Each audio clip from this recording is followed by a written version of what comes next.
위로할 자 내겐 없었네. 세상에서 버림받고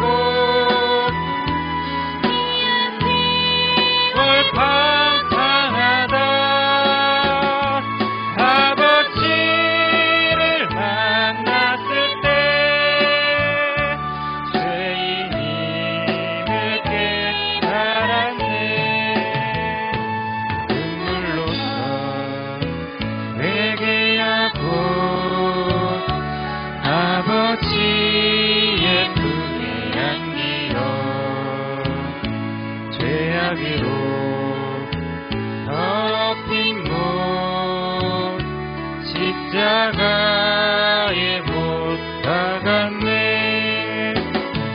구원함을 얻은 기쁨 세상에서 제일이라. 영광에게 허락하신 이 주님 찬양하네.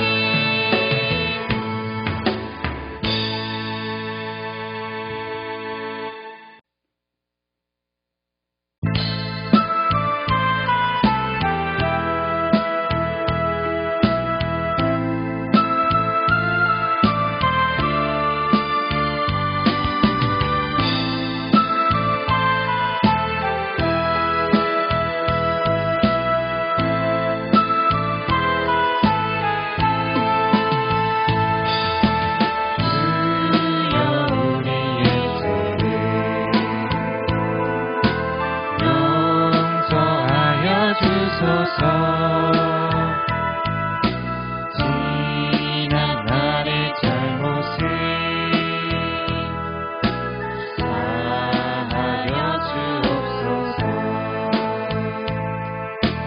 주여 우리의 죄를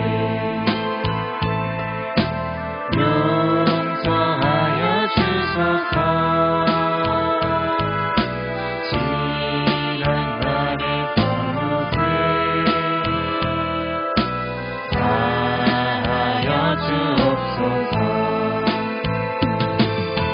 주여 주여 나의 죄를 위하여 주여 주여 십자가를 지셨네. 주님 가신 그 길을 나도 걸어야 하네. 주님 가신 그 길을 나도 걸어야 하네.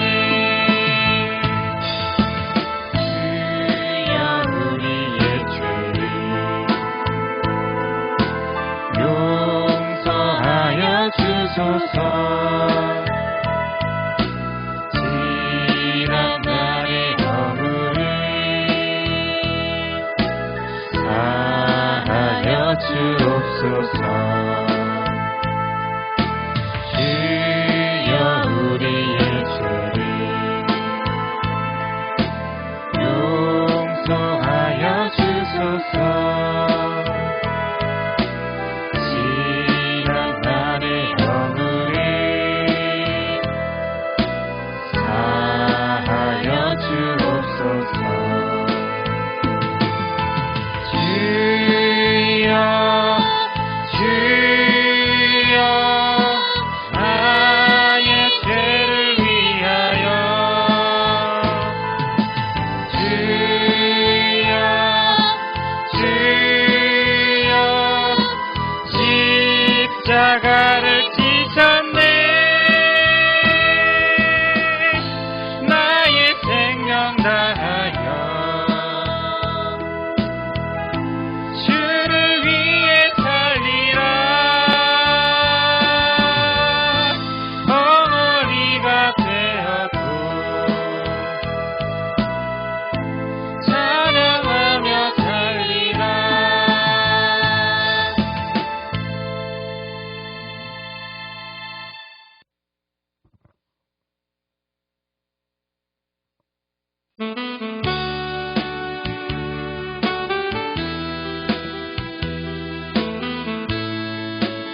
그 말씀 위로하여 용기 주네. 너 슬퍼 말라. 언제나 함께하고 무거운 짐 대신 지리. 너 괴로워 마라. 너는 내 백성.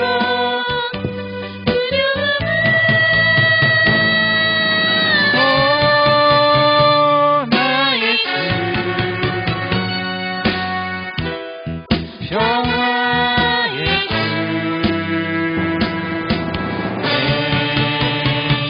피곤한 마음이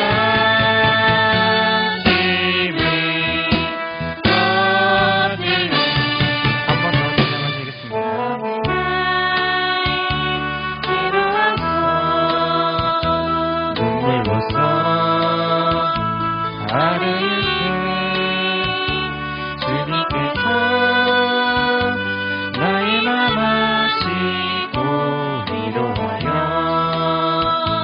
주셨네. 달기는 몰라 방황할 때 들려오던 그의 음성 나를 사랑한다던 그 말씀 위로하여 용기 주네. 너 슬퍼 말라. 언제나 함께하고 무거운 짐 대신 지리. 너 괴로워 마라. 너는 내 백성. 두려워 마. 오 나의 주 평화의 주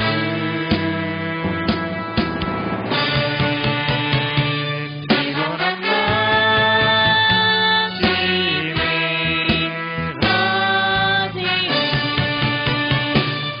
사도행전 10장 38절 말씀입니다. 사도행전 10장 38절. 신약성경 사도행전 10장 38절. 한 목소리로 함께 읽도록 하겠습니다. 시작. 하나님이 나사렛 예수에게 성령과 능력을 기름 붓듯 하셨음에 그가 두루 다니시며 선한 일을 행하시고 마귀에게 돌린 모든 사람을 고치셨으니 이는 하나님이 함께 하셨음이라. 아멘, 아멘. 오늘은 그 11번째 치유 11번째 시간, 마지막 시간이죠. 치유와 성령의 역사에 대해서 함께 은혜를 나누고자 합니다. 우리가 이제 산상수훈 말씀을 공부할 때 8장, 9장을 공부하면서 예수님의 치유에 대해서 제가 따져보니까 한 14번 정도 여러분하고 함께 나눈 것 같습니다. 그것이 이제 우리의 폭넓은 전체적인 치유를 우리에게 말씀해 주고 있어요. 마태복음 8장, 9장에서 치유는 예수님을 따라가는 것도 치유예요. 우리가 누구를 따라가냐? 예수님을 따라가야 된다. 또 예수님이 부르심에 너를 나를 따라오너라. 그래서 아멘하고 따라가는 것도 치유예요. 마태 같은 경우에는 세관에 앉았다가 예수님이 따라오라 그래서 따라간 거예요. 마태의 본래 이름은 레위입니다. 레위. 제사장 레위 지파의 레위인데 이 사람이 그 제사장의 일을 하는 것이 아니라 성전 일을 하는 것이 아니라 가서 뭐 하고 있어요? 세금 걷고 있는 거예요. 세관원에서 세금 들어오는 거 세금 매기고 이렇게 계산하고 있는 거죠. 그래서 얼마나 갈등이 심했겠어요. 그 마음 가운데. 그를 불러내는 것도 치유라는 거예요. 그를 부르는 것도 치유다. 오늘 우리가 읽은 본문 말씀에도 사도행전 10장 38절에 베드로가 예수님의 사역에 대해서 한마디로 요약을 하고 있는 거예요. 하나님이 나사렛 예수에게 뭘 부어주셨어요? 성령과 능력을 기름 붓듯 하셨으면, 그러니까 기름 붓는다는 것은 권능, 파워거든요. 능력을 의미하는데 능력을 계속해서 성령과 능력을 기름 붓듯 부어주셨다는 거예요. 그가 두루 다니시며 선한 일을 행하시고 마귀에게 눌린 모든 사람을 고치셨어요. 이는 하나님이 그와 함께 하신 증거라는 거예요. 그래서 하나님이 나와 어떻게 함께 하시면 내가 어떻게 몸으로 마음으로 느끼냐? 성령 충만할 때 느낄 수 있다는 거예요. 성령 충만할 때. 그래서 1번, 성령 하나님으로 충만하다는 것은 뭐라고요? 그의 지배를 받는 것이다. 우리가 성령 충만을 많이 오해하는 것 중에 하나가 주여 삼창하고 한 30분 기도해야 오는 것으로 생각하는 성령 충만. 근데 성령 충만은 뭐라고요? 30분 기도해서 오기도 하지만 더 중요한 건 뭐냐면 성령에 사로잡힌다는 거예요. 성령의 이끄심을 따라가는 거예요. 여러분 마가복음 1장에서 예수님이 처음 사역을 하시는 걸 뭐라고 표현합니까? 성령이 예수를 광야로 몰아내신지라. 마태복음 4장 1절, 누가복음 4장 1절에서도 성령이 예수를 광야로 이끌어서 시험을 받게 하시는 거예요. 우리가 생각하기는 우와, 사역을 시작하고 성령이 인도하심을 받는데 성령이 어떻게 예수님을 시험하냐? 이게 좀 받아들여져요? 여러분 아무렇지도 않은가 보네. 저는 괜찮아요. 이렇게 하면 여러분 성령이 여러분에게 임하셔서 여러분을 시험하면 아멘 그렇게 되겠어요? 아, 왜 저를 시험하세요? 이럴 거 아닙니까? 근데 예수님을 이끌고 성령께서 맨 처음에 하신 사역이 뭐냐면 예수님을 광야로 데리고 와서 거기서 마귀에게 시험받게 하는 거예요. 우리로서는 이해가 안 가는 거죠. 근데 그 시험에서 예수님은 승리하고 첫 번째 아담은 실패하고 두 번째 아담인 예수님은 승리하시는 거죠. 그래서 그 뒤로도 예수님 마음대로 막 돌아다니신 게 아니라 성령의 인도하심을 따라서 돌아다녔고 히브리서 9장 14절 말씀에 보면 영원하신 성령으로 말미암아 자신을 하나님께 영원한 제사로 드렸다라고 말씀하고 있어요. 성령으로 말미암아 십자가에 못 박혀 죽었다라는 거예요. 우리가 순교당할 때 얼마나 아프고 힘들겠어요. 성령 충만하면 등이 감당할 줄로 믿습니다. 네.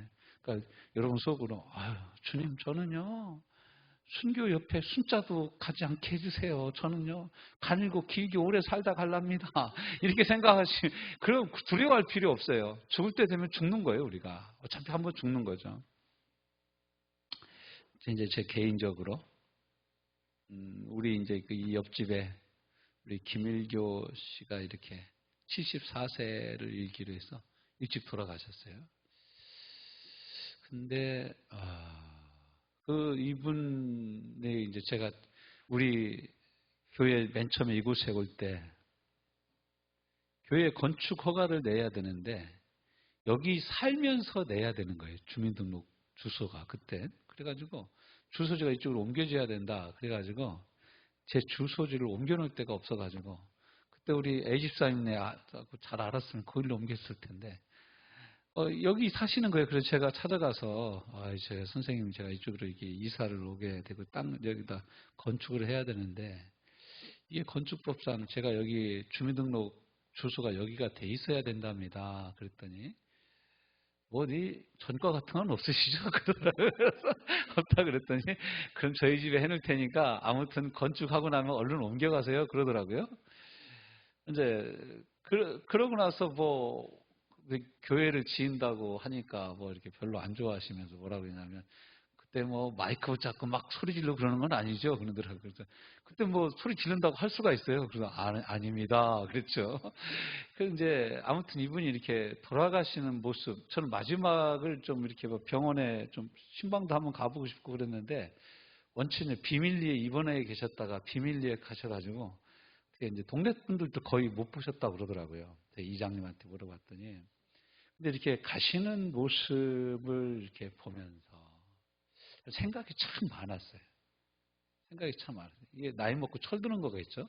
생각이 참 많았어요. 그래서 정말 뭐 일을 제가 보면 어떻게 저렇게 일을 하실 수 있을까 싶을 정도로 열심히 일을 하시더라고요. 숨막히게 일을 하시는 거예요. 그 넓은 배밭 또 우리 김희숙 A 집사님네 회사 앞에 그 넓은 밭 여기 또 다 논 요 앞에 보이는 돈이 다 그분네 거예요. 거의 요 앞에 있는 땅이 아마 제 길이 거의 땅 부자일 거예요. 그분이.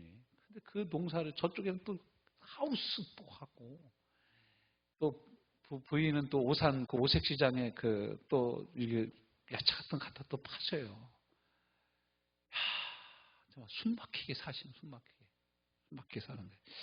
근데 그렇게 사시는 모습을 보면서 이제 드는 생각이 뭐냐면, 이 이제 농부들의 생각이죠. 농부들은 빈 땅을 보면 못 견디는 것 같아. 거기다 뭔가를 심어야 돼. 안 심고 있으면 천벌을 내릴 것 같은 건가 봐. 천벌 당할까 봐. 그래서 아주 그냥 일만 하시다가 가셨어요. 그래서 제가 이제 장례식장에 가서 집사람하고 같이 갔는데, 마침 가니까 또 입관한다고 그래가지고 우리 집사람 못 보고, 저는 나중에 이제 인사를 영정사진 앞에 딱 섰는데, 아주 빼짝 말른데 넥타이를 딱 하고 있는 사진을 올려놨더라고. 농부가 넥타이 매일 일이 뭐가 있었겠어요? 그걸 보면서 이분은 평생 무엇의 지배를 받고 사셨을까? 아주머니 옆에서 우시더라고요. 난 그 아주머니가 소리 내실 수 있는 분이라는 거 처음 알았네. 그거 막 우시는 거예요. 우시면서 그런 모습을 보면서 무슨 생각이 들었냐면, 저분의 인생을 이끌어간 건 무엇일까? 농부의 마음이죠, 뭐. 평생 농사 짓는 마음인데. 저와 여러분의 인생을 이끌어가는 그분이 누구냐라는 거예요. 매일매일 나의 삶을 이끌고, 내가 이렇게 아픈데, 내가 이렇게 쩔뚝거리고 아픈데, 이 쩔뚝거리는 내 몸을 이끌고 나로 일터로 나가게 하는 그게 누구냐라는 거예요. 네? 그게 누구냐라는 거예요. 한번 우리가 생각해 봐야 돼요. 예수님은 이 땅에 오실 때부터 성령으로 잉태되셨고, 그리고 사역하실 때도 성령으로 사역하셨고, 심지어 십자가 못 박히실 때도 성령으로 말미암아 자기 자신을 영원한 제사로 하나님께 드렸다라고 성경 우리에게 말씀하고 있어요. 또 로마서 1장 3절 말씀에 보면 예수님이 성결의 영으로 부활했다고 말씀하고 있어요. 성령으로. 그리고 로마서 8장에 가면 8장 10절 11절에 가면은 예수 안에 계셨던 성령이 그 안에 계셔서 예수가 다시 부활한 것처럼 우리 안에 계신 성령으로 말미암아 우리도 또한 부활할 줄을 믿노라 라고 말씀하고 있는 거예요. 할렐루야. 그러니까 우리 성도들은 무엇에 의해서 이끌림을 받아야 되냐? 성령의 인도하심을 받아야 된다. 성령의 인도하심을 받는 것, 그게 바로 성령 충만이다라는 거예요. 우리 성령 충만은 빈 그릇에다가 이 물을 채우는 것처럼 생각을 하는 거예요. 그리고 막 성령 충만, 우리는 뭐라고 그래요? 주시옵소서 그러잖아요. 근데 실은 다르게 기도하는 건 어떤 기도에 성령 하나님 나를 이끌어 주옵소서. 내 인생의 운전대를 성령 하나님께 드리오니 주님이 운전대를 잡으셔서 운전하여 주옵소서. 주님이 내 인생의 내비게이션이 되어 주시옵소서. 내 맘대로 입력한 게 아니라 주님이 그냥 입력한 대로 가게 하여 주옵소서. 이게 진짜 성령 충만인 거예요. 성령 충만은 어떤 사람들의 사람 모습과 같이 막 힘이 넘쳐나서 힘으로 막 밀어붙이는 그런 것이 성령 충만이 아니라, 진짜 진정한 성령 충만은 물론 그런 모습도 포함이 돼요. 그렇지만 그 모습조차도 무엇에 의해서? 성령 하나님의 인도하심, 성령 하나님의 나타나심, 성령 하나님의 역사하심 아래 내가 있는 거예요. 근데 이제 우리가 사역을 하거나 이 환자들을 위해서 기도할 때나 착각하고 잘못 사역하는 경우가 많은데, 그 경우가 뭐냐면 내가 성령을 시키는 거예요. 자꾸 성령의 불이 들어가라 막 이렇게 얘기를 하는 거예요.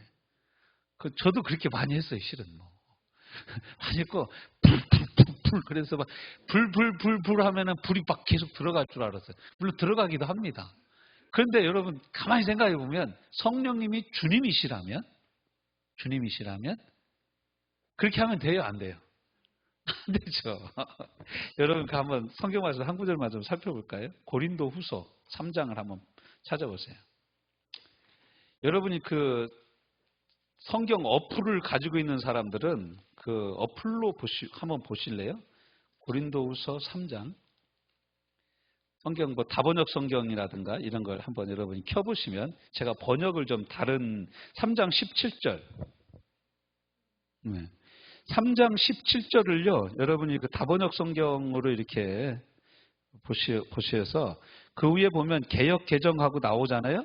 공동 번역을 한번 이렇게 체킹을 한번 해보세요. 두 개를 볼 수 있거든요. 개역 개정하고 공동 번역. 공동 번역을 이렇게 딱 체킹해서 보시면 공동 번역 성경에는 이 3장 고린도후서 3장 17절을 뭐라고 번역했는지 한번 어느 분이 한번 읽어줘 보세요. 공동 번역으로 시작. 주님은 곧 진짜 고린도후서 3장 17절. 여러분이 그 번역을 보면은 예. 우리 최 집사님이 보시나? 다번역 성경? 다번역 성경 어디 있어요? 왜 안 깔아? 그런 걸 깔아야지. 예. 거기 누가 깔았어? 그거 아닌데. 다번역 성경에 보면요. 공동번역 성경에는 3장 17절을 우리가 지금 읽는 성경에는 주는 영이시니 주의 영이 계신 곳에는 자유가 있느니라 이렇게 기록되어 있잖아요. 근데 공동번역에서는 뭐라고 얘기하냐면 이렇게 쓰여 있어요. 주님은 곧 성령입니다. 주님의 성령이 계신 곳에는 자유가 있습니다. 주님이 누구시라고요? 성령님이시라는 거예요. 주님이 곧 성령님이시네요. 주님의 성령이 계신 곳에는 자유가 있다라는 거예요. 자유가. 그러니까 오늘 우리가 이 말씀 치유와 성령을 얘기할 때 성령이 임하셔서 여러분 병든 자에게 자유는 뭐예요? 낫는 게 자유죠. 그렇죠? 네. 가난한 자에게 자유는 뭐예요? 부욕해 되는 게 자유죠. 그러니까 조영기 목사님이 그 어려울 때 1960년대 교회를 개척해가지고 막 그 홍동 그쪽에서 개척을 했는데 전도를 하다 보니까 전도사 때 전도를 하는데 웬 여자한테 가서 전도를 하는데 이 여자의 남편은 맨날 술 먹고 이 여자를 때리는 남자였대요. 그런데 그 천막 쳐놓고 교회를 했는데 자기가 가가지고 이 여자 집사한테 예수님을 믿으면 참 좋습니다. 복을 받습니다. 은혜를 받습니다. 예수 그리스도를 영접하십시오. 막 그랬더니 이 여자가 이 조영기 목사님을 보고 쳐다보고 뭐라 하냐면 너부터 좀 구원받으라 그러더라는 거예요. 왜냐하면 너무 사람이 추레하고 너무 그래서 우리 교회로 가서 예수님 영접합시다. 그랬더니 교회로 들어가보니까 교회가 그 밭 한가운데다가 텐트를 쳐놨었는데 이 바닥도 정리가 안 돼가지고 그 무퉁무퉁한 데다가 뚝뚝 튀어나오고 바닥이 그냥 꺼적대기 깔아놓고 있었는데 거기다 상 하나 넣고 이제 예배를 드리고 그러니까 여자가 이렇게 착 쳐다보고 너나 복 받으라 그러더라고요. 너나 복 받으라. 그런데 천국 야 내가 사는 데가 지옥인데 천국이 어디냐 그러더라는 거예요. 내가 사는 데가 지옥인데 천국이 어디냐. 그래서 이 조영기 목사님이 그때부터 기도했다는 거예요. 주님 내가 나를 봐도 안 믿어지는데 그리고 내가 우리 교회를 봐도 이 천막 쳐놓고 이게 예배드리는 여기 사람들이 뭐가 있다고 여기를 오겠어요. 그러니까 내가 전하는 복음이 지금 여기서 사는 사람들하고 너무 형편과 처지가 안 맞습니다. 그러니까 죽어서 가는 천국 말고 살아서 누리는 천국을 내가 전할 수 있도록 도와주십시오. 그래서 기도하면서 나온 게 사랑하는 자인데 영문이 잘된 같이 네가 범사에 잘되고 깡건하기를 되고 원나노라 그 말이 나온 거예요. 그분이 이 말씀을 딱 붙잡은 거예요. 그래서 복음이 삶에서 체험되게 하자. 정말 하나님이 살아계시냐? 그분이 부유한 자로서 가난하게 되셨다면 그분의 부유함을 여기서 누려야 되는 것 아니냐 이거야. 그분이 우리의 저주를 친히 짊어지셨는데 내가 왜 저주를 짊어지고 있냐 이거예요. 그분이 친히 채찍에 맞으심으로 내가 나음을 입었는데 왜 내가 병들어 있냐 이거예요. 그래서 그분이 이 복음, 막 살아있는 이 복음을 강력하게 전한 거예요. 강력하게. 이 실은 우리가 누려야 될 복음의 내용이죠. 할렐루야. 뭐 죽으면 천국 가는 건 당연한 거지만 이 땅에 살면서 이 지상 천국을 우리가 예수 안에서 누리게 하려고 예수님이 이 땅에 오신 것 아닙니까? 예, 나중에 천국 가, 우리가 예수 믿으면 나중에 천국 가는데 지금 내 마음이 천국이냐 이게 지금 그가 찔림으로 우리의 허물을 인하며 그가 상함으로 우리의 죄악을 인함이라. 그가 징계를 받음으로 우리가 평화를 누리고 채찍에 맞음으로 나음을 입었다 그랬는데 지금 내가 이 말씀을 지금 누리고 있느냐 이거예요. 지금 복음은 지금 누리는 겁니다. 할렐루야. 그래서 요한복음 5장 24절 말씀해 보면 내가 진실로 진실로 너희에게 이르노니 내 말을 듣고 또 나 보내신 이를 믿는 자는 영생을 어떻게 돼요? 이미 얻은 거예요. 여러분 예수님을 믿습니까? 그럼 여러분 이미 영생 얻었어요. 이미 영생은 과거가 된 거예요. 완전히 굳어진 거예요. 영생을 얻었고 뭘 해요? 미래에는 심판에 이르지 아니하나니 지금 현재는 어때요? 사망에서 생명으로 옮겨진 거예요. 이 생명을 누리는 방법이 기도인 거예요. 생명을 누리는 방법이 예배인 거예요. 생명을 누리는 방법이 말씀을 공부하고 암송하고 묵상하는 거예요. 이 말씀을 붙잡고 행동하는 믿음이 우리로 말미암아 지금 복음의 내용을 누리게 하는 통로가 되는 거고 방법이 되는 겁니다. 그래서 예수님을 믿는 모든 성도들을 통하여 하나님 이 일을 이루시길 원해요. 성령으로 말미암아 강권하는 이 치유의 역사들이 있어요. 여기 제가 이제 그 기도하다 보면은 신기하고 놀라운 일들이 있어요. 여기서 아픈 사람을 위해서 기도하는데 저 뒤에서 막 사람들이 펑펑 나가 떨어진다. 우와, 어떻게 그런 일들이 일어나나? 나는 기도해준 적도 없는데 저 뒤에서 역사가 일어나는 거예요. 이 사람 기도해주는데 저 뒤에서 사람이 나왔는 거예요. 그리고 이런 걸 내가 간 적이 없어요. 근데 거기서 성령이 역사하시는 거예요. 거기서 일하시는 거예요. 여러분도 마찬가지, 저와 여러분들 이 말씀을 듣는데 지금 이 시간 내가 안 나올 수 있어. 집에 가다가도 낫습니다.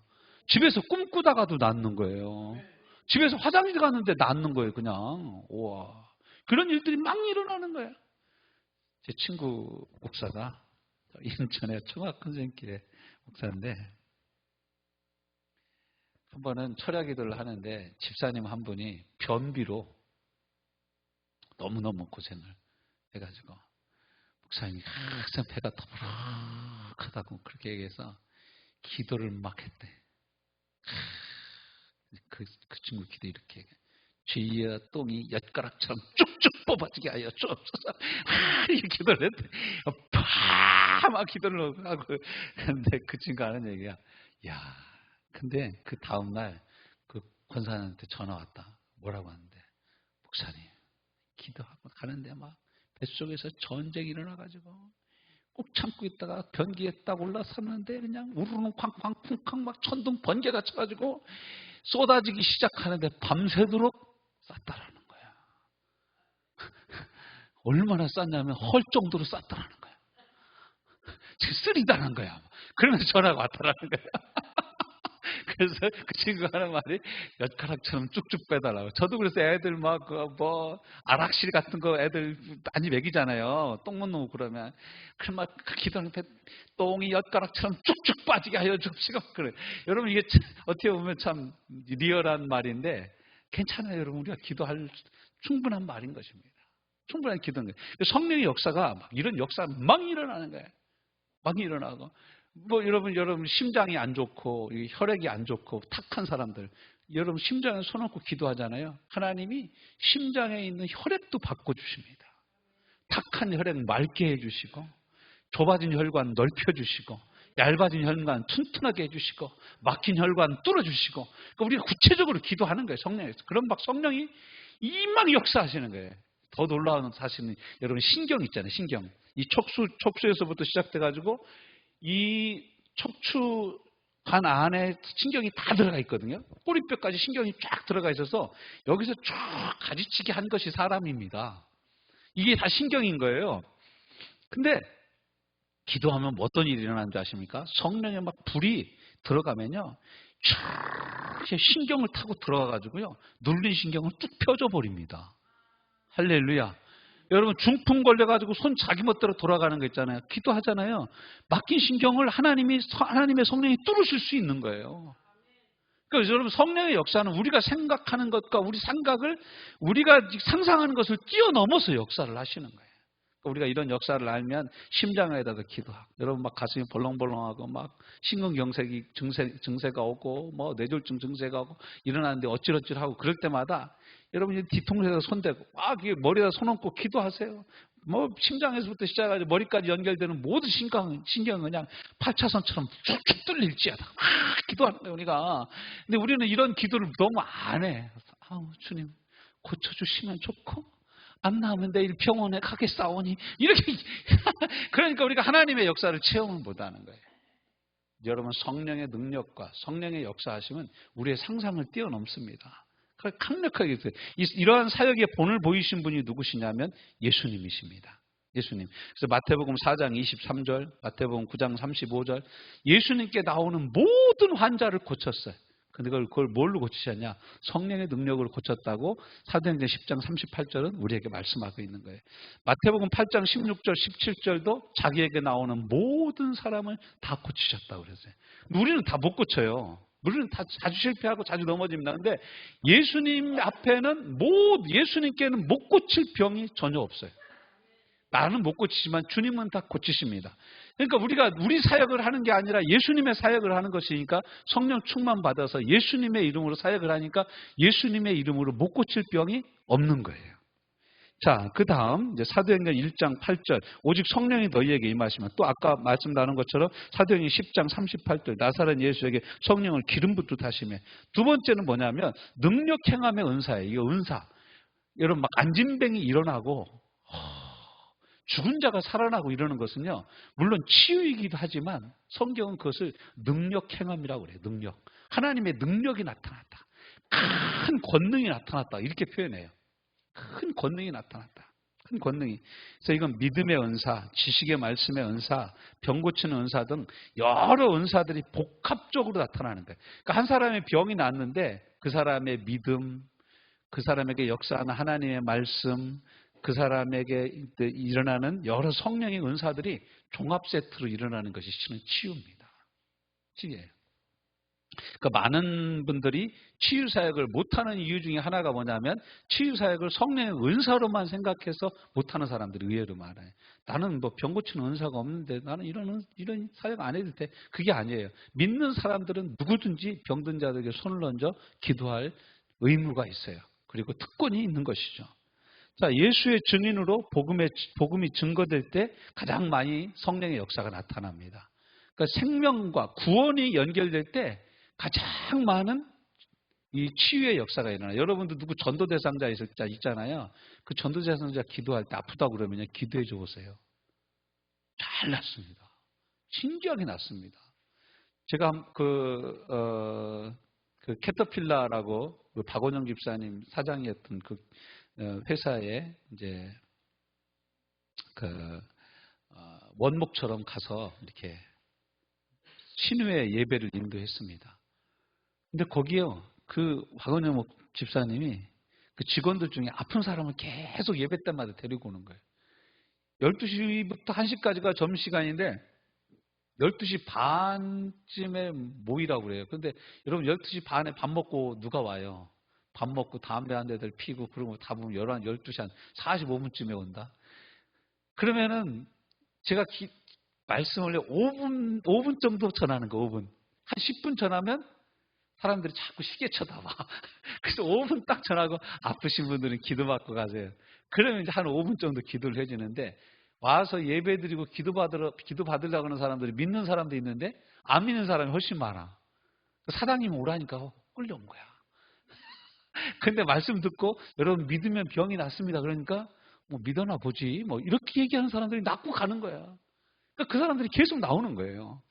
나중에는 미국 사람도 오더라고. 거기가 이제 캐터필라가 본사가 미국에 있거든요. 외국 회사인 거예요. 나는 하나님 외국 사람도 고치나 그랬더니 고치시더라고. 나중에 이분이 자기 부인이 와서 자기 부인을 또 데리고 왔더라고. 아프다고. 근데 부인도 낫고 뭐 이런 역사들이 막 일어나는 거예요. 성령의 역사는 우리 상상을 뛰어넘어서 역사합니다. 예수님의 증인으로 복음이 증거될 때 가장 많이 나타나요. 마가복음 16장 17절부터 20절, 사도행전 3장 6절 16절. 바로 이런 역사가 일어나는 거죠. 세 번째, 철저히 성령께서 주도적으로 하시는 사역이 이 치유 사역 중에 많이 나타나요. 그러니까 지금 이제 손기철 장로님 같으신 경우가 제가 보기엔 이 성령의 능력으로 사역을 하시는 거예요. 그러니까 그분은 뭐 사람들 한 사람 한 사람 기도도 해주기도 하지만 제가 보기에는 이 신유의 은사를 갖고 한 사람 한 사람 그렇게 기도하는 게 아니라 성령에 나타나시는 역사하심을 믿고 아껴서 나타나는 역사가 대부분인 거예요. 이런 역사가 있는 거예요. 그 이제 조영기 목사님 같은 경우 본인이 솔직히 얘기하더라고요. 자기는 신유의 은사가 없대요. 조영기 목사님. 본인이 얘기하는 거예요. 나는 한 사람씩 붙잡고 막 기도해주는 그런 안타까운 마음을 갖고 환자들 위해서 기도하는 그런 마음과 은사가 제게는 없습니다. 저는 성령께서 역사하시는 것에 순종할 뿐입니다. 그러니까 이분이 막 말씀을 전하다가 오늘 성가대에서 위암한 환자를 하나님이 고치셨습니다. 그러면 이제 성가대에서 아멘, 성가대에서만 아멘 해야 되는데 저기 2층에서도 아멘 그러는 거예요. 아멘 하는 거예요. 아무튼 그분은 그렇게 이게 이제 선포하는 거죠. 말씀으로. 성령의 인도하심을 받아서 말씀으로 막 선포를 하는 거예요. 그리고 거기서 낳는 역사가 막 일어나는 거예요. 네. 이런 것들이 이제 치유와 성령의 관계예요. 철저히 성령께서 주도적으로 하시는 사역이에요. 그러니까 우리가 사역자들이 치유 사역, 우리가 이제 개인적으로 또 사역자로 나가서 치유 사역을 하고 병든 자를 위해서 기도해 줄 때 이러한 성령의 인도하심에 내가 민감하게 깨어 있어야 돼요. 성령께서 일 안 하시는데 나만 힘써봤자 하나도 안 났습니다. 그래서 이제 오럴 로버츠라고 미국에 이제 오럴 대학이 있습니다. 오럴 대학이 있는데 신학교가 있는데 이 오럴 로버츠 목사님은 어떻게 사역을 하셨냐면 이분은 성령의 임재를 기다렸어요. 성령이 나타나심. 성령이 나타나셔야 강대상에 올라갔대. 어떤 때는 준비 찬송을 하고 이 목사님이 나와서 말씀을 전해야 되는데 저 뒤에서 앉아서 안 일어나는 거야. 그 앞에서 막 찬양이 막 하고 주여 삼차고 기도합시다. 똑같아요. 뭐 우리나 미국이나 똑같습니다. 하는 거 막 기도하는데 목사님이 안 일어나. 근데 사회자가 가가지고 왜 목사님 나가셔야죠. 아직 손이 안 커졌다고. 이분은 자기에게 성령이 임하시는 역사를 뭘로 체킹을 많이 했냐면 손이 커지는. 손이 이렇게 커지고 뜨거워지는 그 사인을 주셔야 이분은 일어났대. 어떤 때는 3시간도 기다렸대. 아무튼 그 사인이 안 떨어지면 이분은 안 일어나는 거야. 대단하죠? 요즘에 그렇게 하시면 다 집에 갑니다. 그렇죠? 목사님, 시간이 나 지금 약속했는데 가요. 안녕히 계세요. 다시 오라와라. 안 온다고. 근데 그때는 그게 됐어요. 물론 오늘날도 그런 역사들이 일어나죠. 근데 오랄 로버츠 목사님이 그렇게 해가지고 나 일어나서 탁 가서 손을 얹고 기도하면 막 병이 낫고 막 강력한 성령의 역사들. 손을 대지도 않았는데 막 펑펑 사람들이 나가 떨어지고 입신하고 막 방언을 말하고 막 병이 낫고 귀신이 떠나가는 역사들이 막 일어나는 거예요. 근데 이런 강력한 성령의 주도적인 역사가 있어요. 그래서 이렇게 사역을 하려면 어떻게 해야 되냐? 성령께 나를 온전히 내줄 수 있어야 된다는 거예요. 여러분, 우리가 주님께 헌신한다는 얘기는 뭐냐면 주님께 완전히 나를 드린다는 거거든. 내가 성령 충만을 온전히 받았다는 얘기는 뭐냐면 성령님 마음대로 나를 쓰신다는 얘기거든. 제가 쓰임을 받아보니까 이게요, 오래 못 가. 사람은, 여러분 24시간 성령 충만할 수 있어요? 우린 예배 드릴 때 한 20분이나 30분 받아도 많이 받는 거지. 나가면 성령 충만 다 얻다 팔아먹고 그냥 내 맘대로 살잖아요. 그러게 우리가 성령 충만이 삶 속에 연결이 안 되는 거예요. 그래서 내 생활 가운데 성령이 나를 이끌어 가시도록 날마다 그렇게 살아야 되는 거예요. 이게 하루 온전한 성령 충만인 거예요. 더 구체적으로 어떻게 해야 되냐? 기도하면서 기다려야 됩니다. 성령의 사역은 기다려야 되는 거예요. 성령이 일하실 때까지 기다리는 것이 성령의 사역입니다. 그래서 이제 손이면 다 똑같은 손이냐? 성령께서 역사하시는 손이 있다. 성령께서 들어 쓰시는 손이 있다라는 그런 표현으로 말씀을 전하시는 분들의 대부분은 뭐냐면 이러한 성령 사역을 하시는 분들인 거예요. 성령께서 내 손을 들어서 써야 내 손이 능력이 있다는 거예요. 성령께서 내 입을 사용하셔야 내 입에 능력이 있다는 거예요. 성령께서 내 발을 이끌어 가셔야 복음 들고 산을 넘는 아름다운 발걸음이 된다는 거예요. 두 번째, 찬송하며 기다리라. 찬송하면서 기다리는 게 참 좋습니다. 성령 하나님의 역사하심을 찬송하고 예수님을 찬송하고 하나님 성삼위 하나님을 찬양하면서 기다리는 거예요. 세 번째, 그래도 없으면은 그래도 막 손이 안 커지고 그러면 우리 3시간 오랄 로버츠 목사님처럼 3시간 동안 기다려야 되냐? 아니라는 거예요. 제가 보기에는 아니고 그때는 말씀 붙잡고 말씀을 믿음으로 나가는 거예요. 왜냐하면 말씀조차도 성령의 감동으로 된 것이니까. 도구가 있는 거예요. 도구가 있는 거예요. 내가 힘이 넘쳐서 톱질을 할 수도 있어요. 톱을 가지고. 그렇지만 이 커터기를 가지고 쭉 밀으면 나무가 쑥쑥 잘리는 것과 같은 거예요. 성령으로 일하는 건 그런 걸 도구를 이용해서 툭툭 자르는 것과 같아요. 그렇다 해서 나무를 자르는 톱이 없는 건 아니죠. 나무 톱으로 톱질을 하면 나무는 잘리는 거예요. 이 말씀의 역사예요. 말씀의 역사. 말씀만 믿고 기도해도 병이 낫습니다. 네 번째, 성령의 인도하심에 민감하게 순종하면서 사역을 해야 된다. 그러니까 여러분 성령께서 내 마음에 주시는 감동을 무시하지 마세요. 이걸 성령을 소멸치 말라. 데살로니전서 5장 19절에서는 성령을 소멸치 말라. 소멸이 뭐냐면 불 끄는 거예요. 불 끄는 거. 성령이 내 안에 역사하시는데 내 이성으로 물을 끼얹으면 안 돼. 성령이 내게 감동을 주셔서 움직이게 하는데 돈 계산으로 이걸 무너뜨리지 말라라는 거예요. 사람의 계산으로, 사람의 생각으로, 사람의 경험을 자꾸 가져오면 성령께서 역사하시지 않습니다. 성령 하나님은 인격적이신 하나님이세요. 우리가 무시하면 더 이상 말 안 하셔요. 여러분 대화를 하는데 내가 말할 차례인데 지가 자꾸 말을 하는 거야. 그럼 그 사람하고 얘기하고 싶겠어요? 안 하고 싶겠어요? 너나 많이 떠들어 혼자 가서. 넌 너하고 얘기 안 한다. 근데 내 얘기를 잘 들어주는 사람은 어때요? 또 만나고 싶어. 밥을 사주고라도 만나고 싶어. 왜냐하면 내 얘기를 들어주니까. 내 얘기를 잘 들어주니까. 그래 맞아. 뭐 이러면서 내 얘기를 잘 들어주니까. 너밖에 없어. 그럼 너밖에 없지. 이렇게 얘기해준 사람은 왜 안 만나고 싶겠어요? 만나고 싶지. 근데 뭔 얘기만 하면은 다 자기가 선생님이야. 다 자기가 박사님이야. 그럴 수 없잖아요. 근데 성령 하나님 어떠신 분이냐? 성령 하나님 말씀하실 때 우리는 들을 준비가 돼 있어야 돼요. 그리고 그분 말씀하신 것에 순종할 때 성령님이 그 다음으로 이끌어 가시는 거예요. 베니힌 목사님이라고, 베니힌, 귀신 내가 나역도 하시는 좀 이상한 사람이라고도 얘기도 하지만 그분이 쓴 책 안녕하세요 성령님이라는 책이 있어요. Good Morning Holy Spirit. 안녕하세요 성령님. 근데 그 책에서 보면 그분이 참 재밌는 얘기를 해요. 무슨 얘기를 하냐? 성령님이 인격적이신 분이라는 거예요. 자기가 한 번은 다른 주에 가서 복음을 전하는데 저녁 때 집회가 있었대요. 근데 그 주에 자기 사촌 여동생이 살고 있었대. 그래가지고 사촌 여동생 좀 한번 얼굴 좀 봐야 되겠다. 미국은 뭐 우리나라 같이 이렇게 강원도, 경기도 이렇게 이런 게 아니잖아요. 비행기 타고 가야 만나니까. 거기는.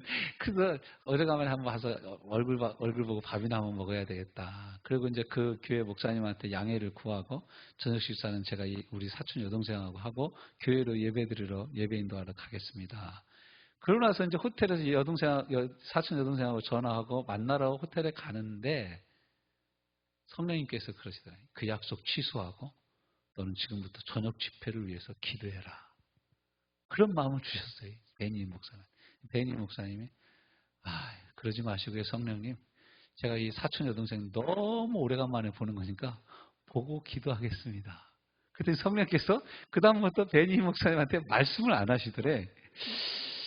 그래야 이제 저녁 잘 먹고 저녁 집회 가서 딱 말씀을 전하려고 하는데 말씀이 안 나가는 거예요. 능력도 안 나타나는 거예요. 그래서 집회를 마치고 나서 회개를 했대. 성령 하나님 죄송합니다. 저보고 기도를 준비하라고 했는데 기도를 못했습니다.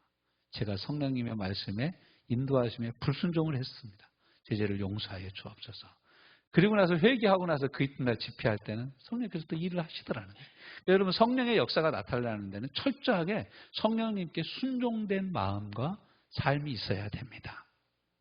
주님의 가장 강력한 역사는 말씀을 붙잡고 순종하는 사람에게 나타납니다. 기도하겠습니다. 주님 감사합니다. 주님의 말씀에 온전히 순종하고 성령의 인도하심에 온전히 순종하는 저희를 되게 하여 주옵소서.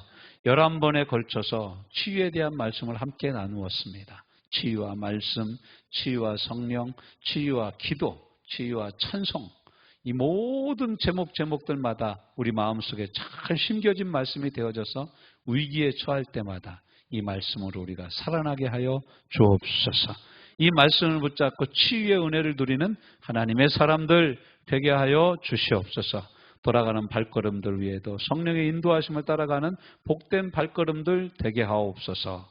예수님 이름으로 기도하여 싸움나이다. 아멘.